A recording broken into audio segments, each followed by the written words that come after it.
DJM TV.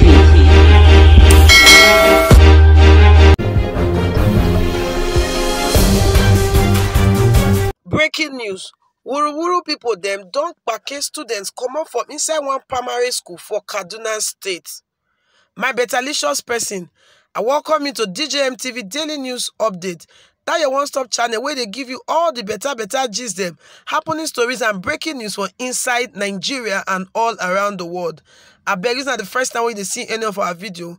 Make you not forget to like, share, and also subscribe to this channel. When you subscribe, make you touch that thing will be like bell near the subscribe, so that anytime we will drop new video, you could be one of the first persons to know say better don't land for inside DJM TV. Now to the story what we carry come. On Monday, the 15th of March 2021, early morning, as the students gather themselves say, may they go school, go learn book. Now we hear to say, armed men they call attack the government primary school for one village or Rema for Beni Gwari area of Kaduna State, as the students just arrive schools for their classes. This one go make am the 5th school adoption for inside Nigeria since December, when it be like say violence and katakata they don't dey on the rise for inside the country. Kaduna State Security Commissioner Samuel Aruwa don talk on Monday say the state government don receive report of the kidnapping of students and teachers for inside Beni Gwari local government area. He said the Kaduna State government they try to currently obtain all the details on the actual number of pupils and teachers when they report say these people carry comot for the school, and say they go soon issue better talk on top of this matter as soon as possible. This trend of catching students comot from school, it starts with boarding school. Where be like say they seized about 270 girls from one school for Chibok for the northeast of the country for 2014, and then since that time over 100 of them never still come back since then. On top of this latest catching of students comot from school, one of the eyewitnesses wey see wetin happen, he talk say he say when he pikin na one of the people there where they catch alongside 3 of the pikin teachers. He said they catch early this Monday morning when the teachers and pupils they come school. He said with this state of panic and other parents them their hearts is not just strong at all. Although overnight of Sunday will be the 14th of March 2021, the Kaduna State government will say he get one plan where these people be get to carry some students come out for school, but the thing no work.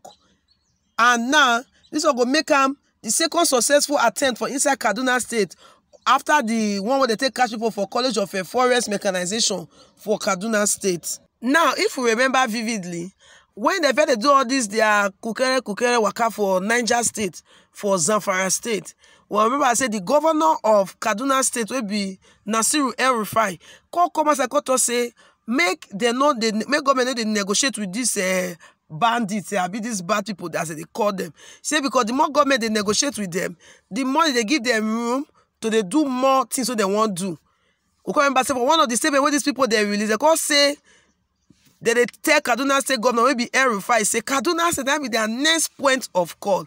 And it be like say that they make good their threats, because this one will make at the 3rd time where they successfully they catch people come out from their school and their house. You get a family of 10 where they still catch come out for their house for inside Kaduna State.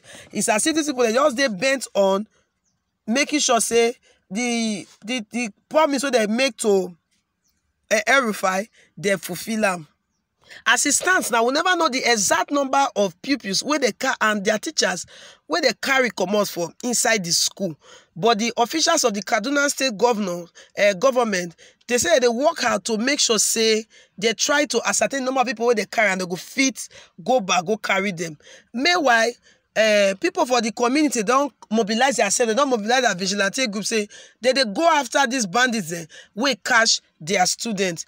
Another of the eyewitnesses say these bandits they come to school Monday morning on top of motorcycle, and for that motorcycle they say pack the students, they come out for the school, go unknown destination, and they say their village vigilante they don't begin to pursue them because they clear now say the Nigerian government no go fit help them, rather they don't find they want look for a way to take help themselves for this matter where they grant now. So this one go make them over 800 students where these people don't cash come up for inside school for Nigeria since December.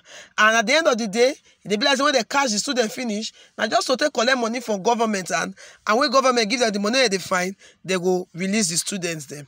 Well, much details never today about this kidnap matter, but make you just dey glued to DJM TV news, and as the matter they open up the more, we go say let una dey know wetin dey happen concerning these students the way they packet come up from inside their primary school on Monday morning, wey be the 15th of March 2021.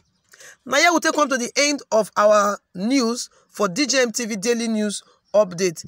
I beg, if this is not the first time when you listen to us or when you watch any of our video, make you not forget to subscribe, like this video, share the video. Some people say go still know what did they happen for inside Nigeria. I mean, you not forget, so if you still place your advert with us on top our YouTube, Facebook, Instagram, Twitter, and our newly added TikTok social media account. Not forget, say you still drop your comment for the comment section. To drop comment na free, they need to pay put. Well, to will come on your way again with another edition of DJM TV Daily News Update. May you not forget, say security na everybody concerned for inside Nigeria. So I beg, if you see anything or you hear anything, may you not forget to talk, because if you not reach your side today, if you still reach your side tomorrow, una well done. DJM TV. DJM TV.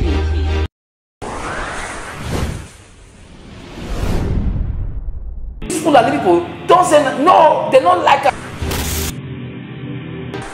Welcome to DJM TV. DJM TV. DJM TV. DJM TV. DJM TV. Some of the delegates and ask them questions. DJM TV.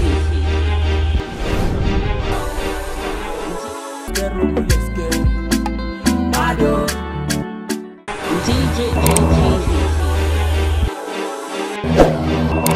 DJM TV. DJM TV.